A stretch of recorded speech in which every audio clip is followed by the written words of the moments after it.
Isang malamig at madaling na hapon ng Taglagas. Tahimik na tinapos ni Talia ang pagsusulat sa logbook ng duty room.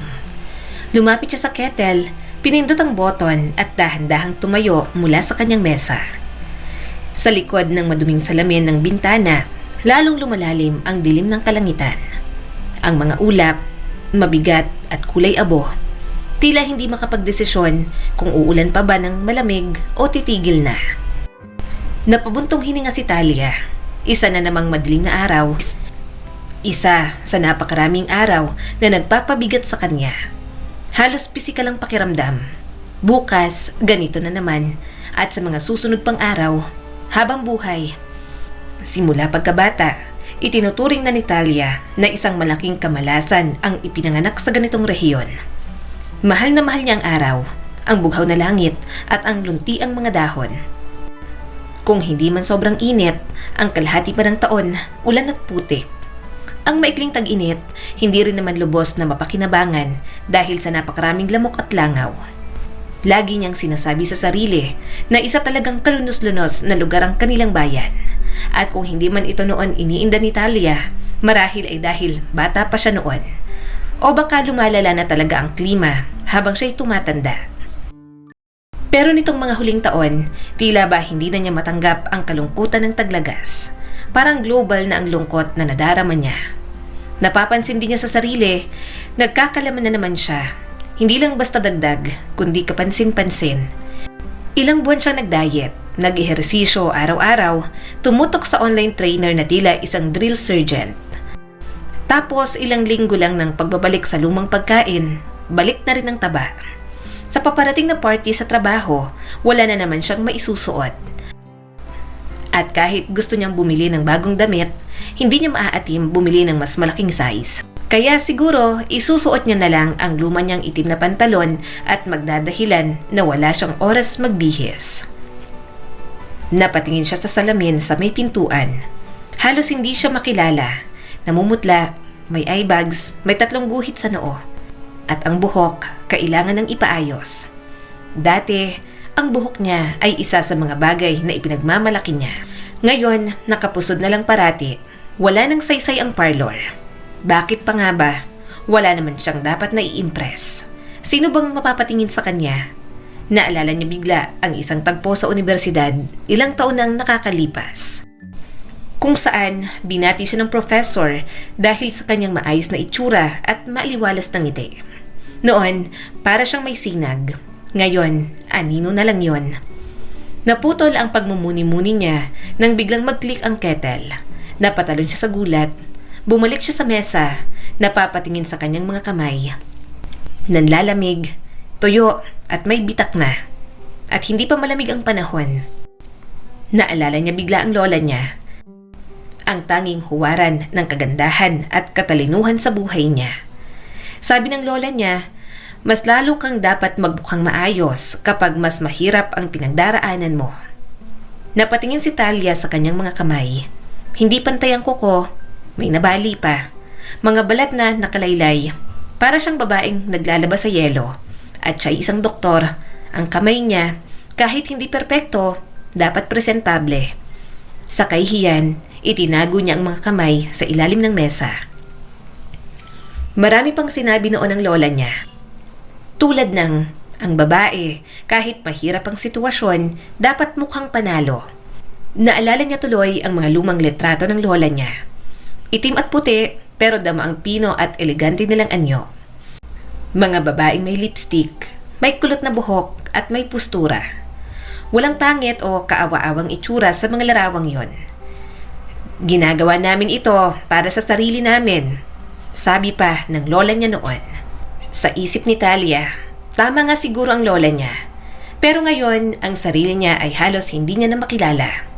Nalugmok na siya sa sobrang pagod, sa paulit-ulit na kilos ng trabaho at marahil sa lungkot na matagal nang naiipon.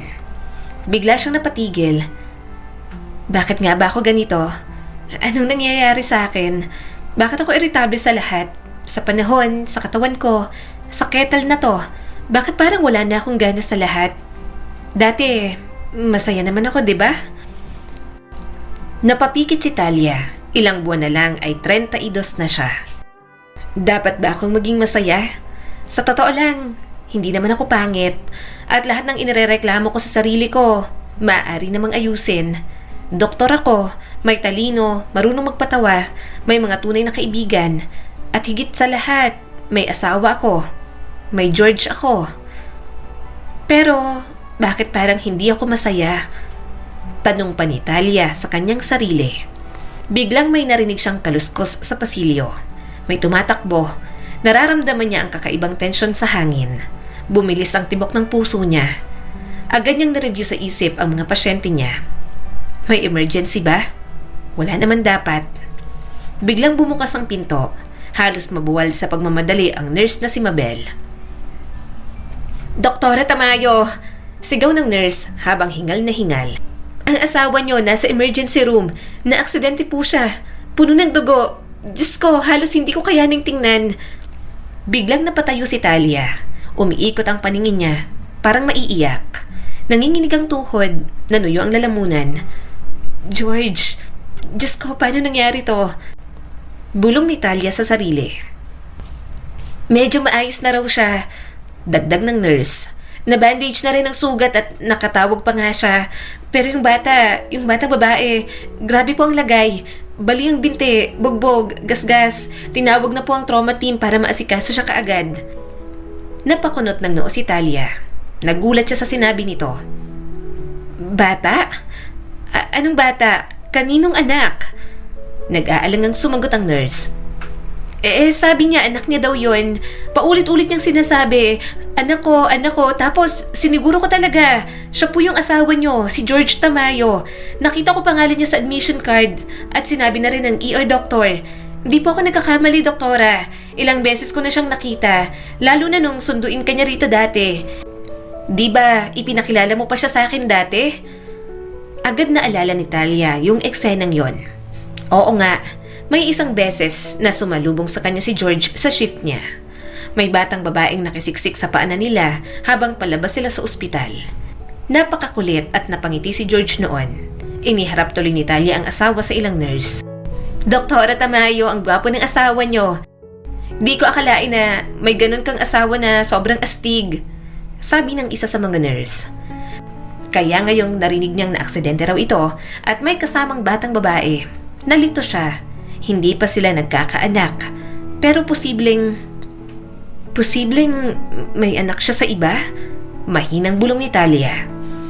Habang binabaybay ni Talia ang mahabang pasilyo ng ospital papuntang ER, kung saan pati ang mga veteranong nurse ay minsang naliligaw, nilulukob siya ng matinding kaba at pangamba. Naglakad siya, nanginginig ang mga daliri. Bigla siya napahinto sa tapat ng isang bintana. Kumapit siya sa frame at napaluhod. Paano kung totoo? Paano kung may anak nga siya? Pagdating sa labi ng ER, agad niyang nakita ang isang lalaking nakaupo sa gilid ng waiting area. Tahimik, walang kibo, nakatingin lang sa malayo. Para siyang estatwang buhay at sa unang tingin, akala nga ni Talia ay si George iyon. Kulay ng buhok, hugis ng mukha, yung maliit na guhit sa ilong, ang dimple sa baba, lahat pamilyar. Pero paglapit niya, hindi siya si George.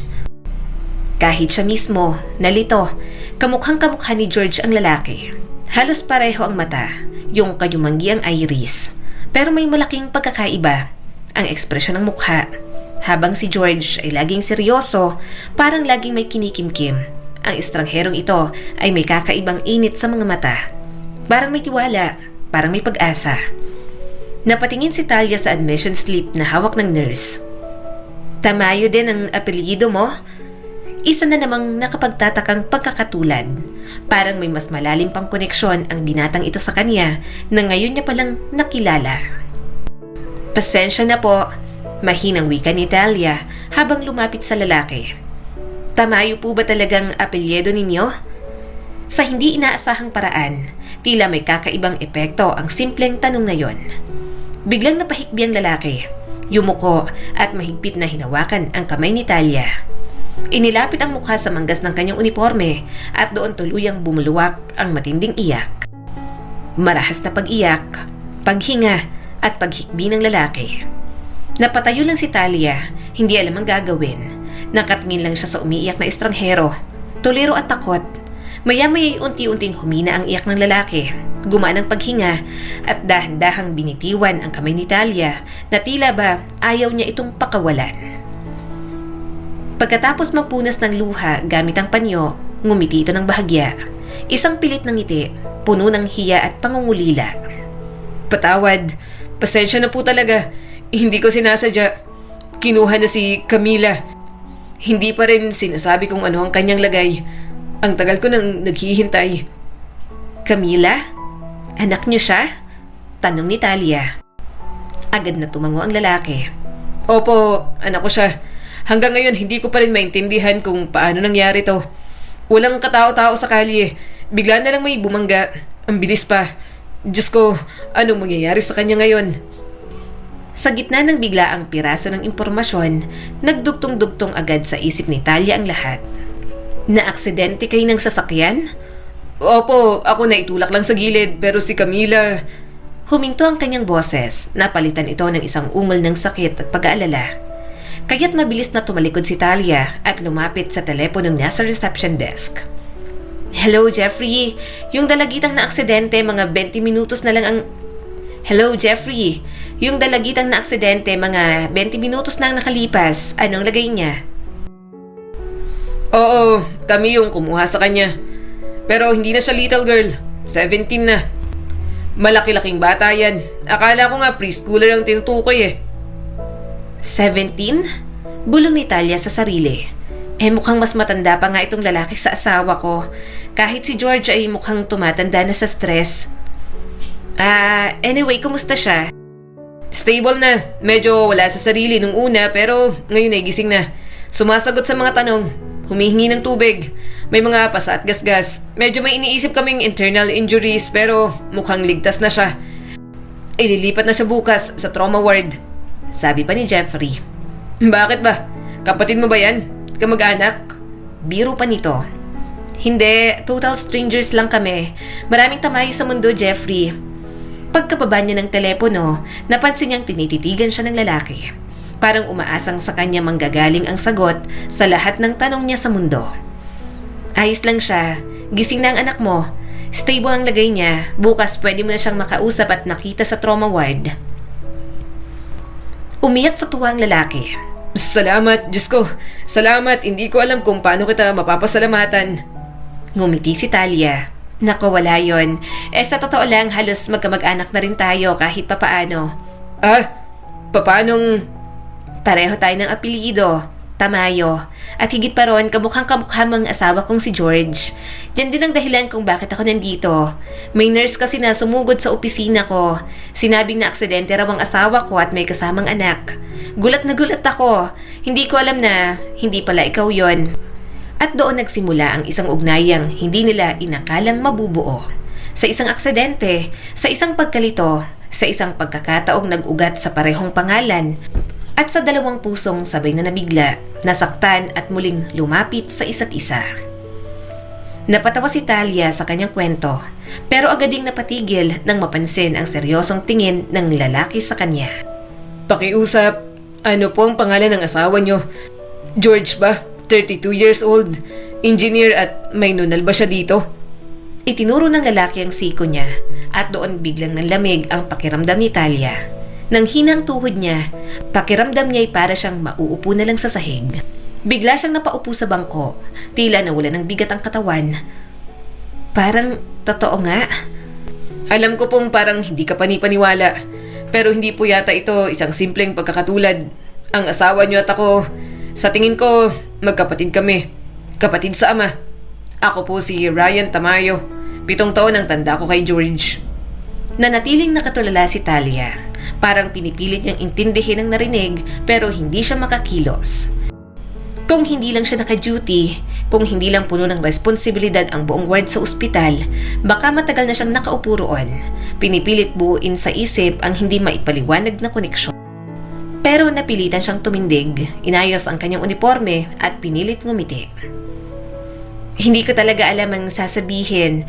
Kailangan ko munang mag-isip, kumalma, at kailangan kong bumalik sa trabaho. Kalmadong sabi ni Talia pero halatang naguguluhan. Naintindihan ko, doktora. Pero kung gusto niyong malaman ang buong kwento, handa akong ibahagi. At kung maaari, baka matulungan mo rin ako sa ibang paraan. Misteryoso ang huling linyang iyon, pero wala nang panahon si Talia para magtanong pa. Iniabot niya ang isang maliit na papel, may mabilis na isinulat na numero at nagmamadaling tumakbo pabalik sa duty room.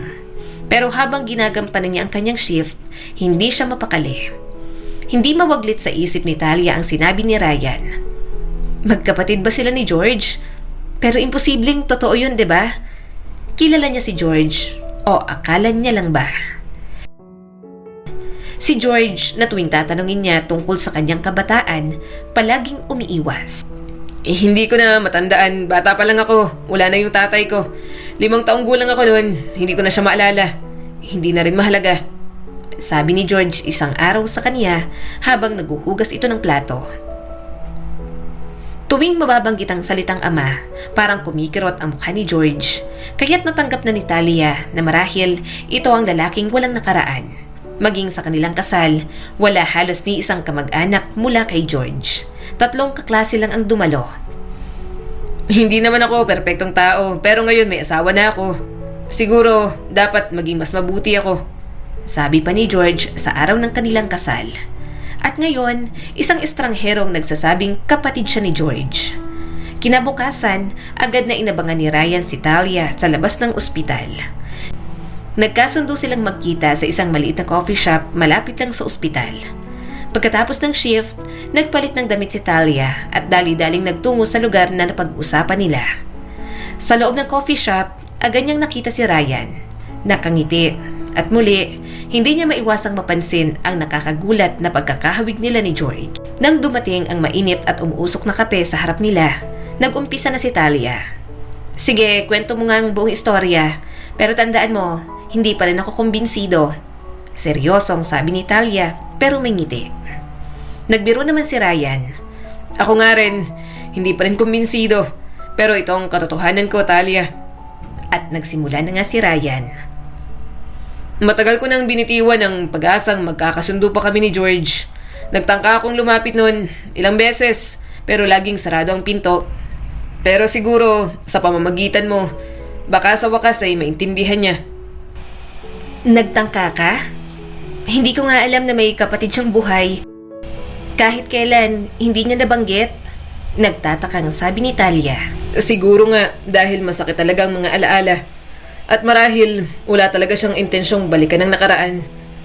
Saglit na natahimik si Ryan. Tila nag-iingat sa mga susunod niyang sasabihin. Ryan, may karapatan akong malaman. Lalo na kung ito ang tanging paraan para maunawaan ko si George. Mahal ko ang asawa ko. Gusto kong iligtas ang relasyon namin kahit masakit ang katotohanan. Kung ganon, pakinggan mo, Talia. Hindi lang ito kwento tungkol kay George. Ito ay kwento tungkol sa aming ama at sa akin. Si Fernando Tamayo, isang lalaking may magandang mukha, may talino, pero malakas ang tama sa layaw at kagustuhan ng mabilisang tagumpay. Si Fernando Tamayo ay kaisa-isang anak ng kanyang mga magulang. At dahil doon, sa kanya na ibuhos ang buong pagmamahal at pati layaw. Lumaki siyang may magaan na mundo. Hindi siya naging bastos o mapang-abuso, pero sanay siyang lahat ay madali. Sanay siyang hindi tinatanggihan ng buhay. Matapos magtapos sa isang science high school, pumasok siya sa isang technical na universidad. Masaya ang buhay estudyante niya. Gala, barkada, kaunting pressure tuwing exams. Wala siyang problema sa pera. Hindi niya kailangan maghanap ng part-time job o mangupahan. May kotse siya at isang buwang baon na kadalasan ay isang araw niya lang ginagastos. Sa kabilang dulo ng classroom, isang babaeng tahimik, palaging may hawak na notebook at halatang nanggaling sa malayo. Si Camila, isang morena na may malalim na mata at tahimik na tapang. Galing probinsya, wala halos baon, naghuhugas ng pinggan sa kantin tuwing gabi, pero may hindi maipaliwanag sa lakas ang dating. Lakas na nagpatingin kay Fernando ng matagal sa mapa para lang malaman kung saan nga ba ang probinsya ni Camila. At tulad ng mga nangyayaring hindi mo inaasahan, nagkatitigan, nagkatoksuhan, nagkabiruan, Hanggang sa isang party, naging gabi at pagtatapat, at mula sa isang gabi, nagbunga ang lahat ng hindi napaghandaan. Fernando, umalis ka. Huwag ka nang magpakita sa akin. Wala ka nang babalikan. Galit at malamig na sabi ni Camila. Pero nagmakaawa si Fernando. Pero, paano ang anak natin? Wala kang dapat alalahanin dahil wala nang magiging anak. Umalis si Camila, hindi na nagtapos, umuwi sa kanilang bayan, dala ang buo niyang tapang at galit. Pero makalipas ang ilang taon, nalaman ni Fernando ang katotohanan. Nanganak si Camila, isang batang lalaki, pangalan Ryan. Sinubukan ni Fernando na bumawi. Tinulungan niya si Camila makabalik sa Maynila. Ipinagpagawa niya ng maliit na apartment. Dinalaw niya si Ryan tuwing weekend. Nagdala ng tsokolate at mga laruan. Si Ryan, walang muwang sa nangyari. Ang alam niya, may Tito Fernando siya na laging may dala. Hindi niya tinatawag na papa, pero alam niya sa puso niya kung sino talaga ang lalaking yon. Makalipas ang ilang taon, naging mas mabait si Camila kay Fernando. Hindi na siya sinisisi at sa isip ni Fernando, panahon na para magsimula ulit. At doon pumasok si Magnolia, isang babae ring simple, eleganteng kumilos at kaagad niyang minahal. Wala pang 6 na buwan, ikinasal sila. Mula sa bagong pagmamahalan, ipinanganak si George. Akala ni Fernando, malilimutan na niya ang nakaraan. Akala niya, kakayanin niyang itago ang una niyang pagkakamali. Pero ang totoo, walang pamilyang matibay kung nakatayo sa kasinungalingan. Hindi siya naglakas loob na sabihin kay Magnolia ang totoo. Nagdoble buhay siya. 2 pamilya, 2 mundong pilit pinagsasabay. Pilit niyang ginagawa ng rason. Hindi naman ako masamang ama. 2 lang silang mahal ko. Pero darating din ang araw na matutuklasan ng totoo. At nang mabisto ni Magnolia ang lahat, hindi na siya nagpaligoy-ligoy. Iniwan niya si Fernando. Muling naging malungkot ang buhay ni Fernando. Muling isinumpa, pero kung si Camila ay natutong umunawa, si Magnolia hindi kailanman nagpatawad. Hindi kinaya ni Magnolia nang mabuking ang pagtataksil ni Fernando. Agad niya itong pinalayas at pinutol ang lahat ng ugnayan. At mula noon, pinalaki niya si George sa paniniwala na ang ama nito ay isang walang kwentang sinungaling at traidor. At sa paglipas ng mga taon, hindi lang ang galit kay Fernando ang tumubo kay George, kundi pati na rin ang puot sa kapatid na hindi man lang niya nakilala. Dahil sa isip niya, si Ryan ang dahilan kung bakit nawala sa kanya ang ama. Hindi ko siya sinisi, Talia. Sinubukan ko. Ilang beses kong nilapitan si George, pero tinanggihan niya ako. Hindi ko na lang uulitin ang mga salitang ginamit niya pero masakit. Pero alam mo, hindi na yun ang mahalaga. Ang mahalaga, nandito ka. Baka ikaw ang tulay sa amin. Sabi ni Papa bago siya mamatay, subukan mong buuin kahit kaunting kabutihan mula sa mga bubog na nabasag ko. Pag-uwi ni Talia, tahimik siya, mabigat ang dibdib. Paulit-ulit niyang iniisip ang lahat ng sinabi ni Ryan. At ang katotohanan si George, ang lalaking mahal niya ay may kapatid at pinipilit takasan ang sarili nitong nakaraan. Ano nga ba ang pakiramdam ng may kapamilya, kadugo, kamukha, pero piniling mag-isa? Hindi naman siya tunay na nag-iisa. Nandyan si Talia, pero ibang presensya ng pamilya. At ngayon, baka may pag-asa pang mabuo muli ang nawawala. George, kailangan nating mag-usap. Nakita ko siya, ang kapatid mo. Hindi ko siya hinanap. Lumitaw siya sa ospital sa isang napakakaibang pagkakataon. Siguro nga, tadhana. Ngunit bago pa man niya maituloy ang kwento, nakita niya sa mga mata ni George ang galit. Mabigat, mas masahol pa sa dati. Pakiusap, wag mo nang banggitin ang taong yun. Kailanman. George, hindi ko lang siya basta nakilala. Nakita ko sa kanya, ikaw. Hindi mo ba naiisip? Baka ito ng pagkakataon yung magkabate. Nagpipigil na sabi ni Talia. Malamig at sarcastic kung sumagot si George. Wala akong naging alitan sa kanya. Pero wala rin akong balak makipag-ayos. Ayokong makita siya. Ayokong kausapin siya. Kahit kailan. At sa isang iglap, lumabas ang isang linyang tila sumabog sa hangin. Hindi ko na siya gustong makita. Kahit gaano pa kaikli ang natitira kong oras. Nagulat si Talia. Napahinto siya. Anong ibig mong sabihin? Ang natitirang oras? George, may sakit ka ba? Nakita niya ang takot sa mukha ni George, ang pagod, ang pangungumpisal na tila matagal nang iniiwasan. Hindi ko na maitago, Talia. 3 buwan na ako may sakit. Isang uri ng sakit sa dugo. Ginawa ko ang lahat para ilihim. Pero araw-araw, nanghihina na ako. Nagulat si Talia. Gusto niyang sampalin ang sarili. Doktor siya pero hindi niya nakitang senyales. Ang bigla ang pangangayayat, ang pangangalay, ang mga pasa sa braso. Napaluha si Talia. Kaya mo biglang binanggit yung tungkol sa anak, sa divorce. Akala mo gusto kong tumakas? George, baka gusto ko lang maging kasama ka. Lumuhod si George sa harap niya. Hindi ko alam kung ilang buwan o taon pa.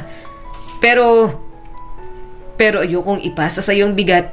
Ayokong makita mong unti-unti akong nawawala. Siguro, hindi mo rin ako lubos na kilala. Dahil kahit sa kamatayan mo, kasama mo ko. Kinagabihan, mag-iisa si Talia sa kusina.